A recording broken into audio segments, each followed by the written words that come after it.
Hi, my name is Dr. Sanjay Patel. I'm a consultant in paediatric infectious diseases at Southampton Children's Hospital.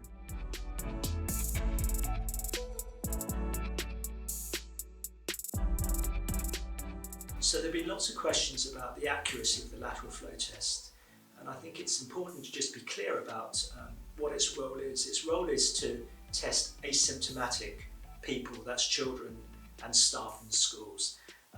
If your child has any of the symptoms of COVID, which is hot to touch, or a persistent new cough, or loss of taste or smell, it's essential that your family self-isolate and you get the child tested using the PCR testing through test and trace. And those are the two tests we have available. The PCR test is definitely more accurate, and that's because what it does is it multiplies the virus. So even though if there are a very small number of virus particles in a sample, which means that there's a very low amount of virus in a child, it's still able to multiply them up and pick it up on the test. The lateral flow test doesn't multiply up the virus. What it does is just tests what's in the sample.